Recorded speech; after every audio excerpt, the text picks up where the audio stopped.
Hi everyone. It's early in the morning here and it's absolutely beautiful, so I hope you're enjoying the sunshine wherever you are. It's interesting how a lot of new clients that work with me, the overwhelming feedback I get from them is that they've been waiting to invest in commercial. And, a lot of them are residential investors, or maybe just starting out in investing, but just feel like commercial is too difficult, too complicated, needs too much money, um, is only for sophisticated investors. You need to start out in resi first before you move into commercial. Now, I think there's some myths to be busted there, and it's something that I kind of major on quite a lot with clients because, first of all, let's take the cost. So, genuinely, there is a range from £100,000 to multi hundreds of millions of pounds that you can invest in commercial. But residential is exactly the same. People like Legal & General who are investing in build to rent, they're investing hundreds and hundreds of millions.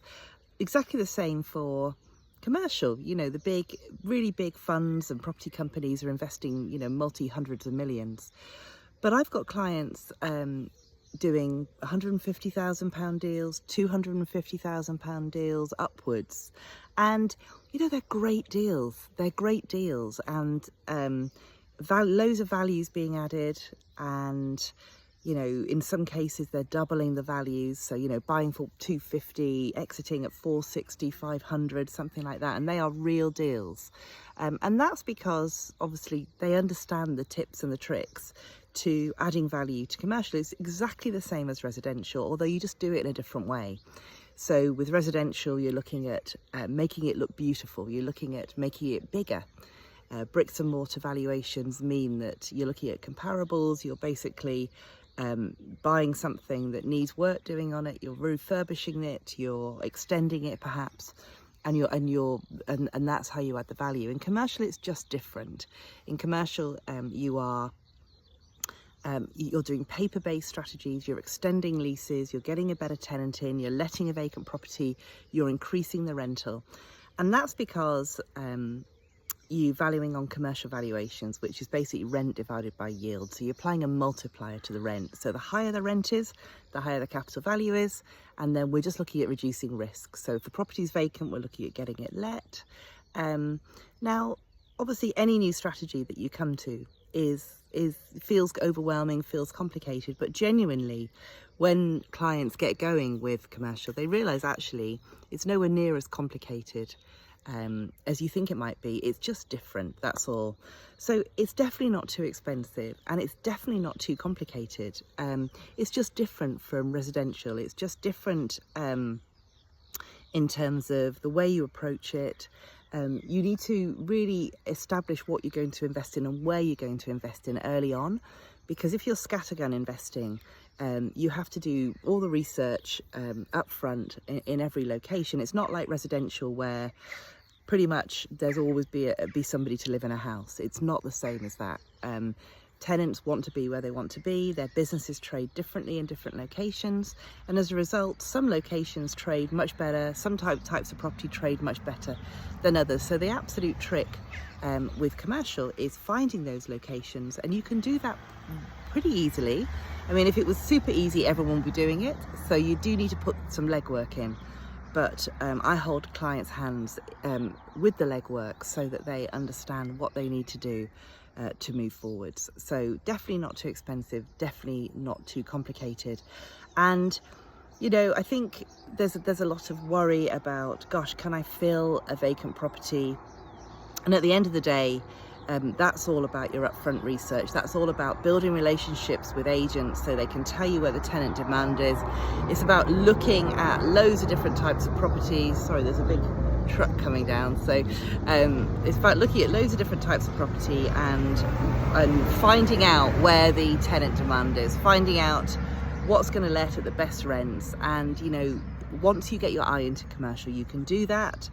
And then of course the benefits are huge off the back of that. You can get hands-off income. It's not passive. No property income is ever passive, but it is hands-off.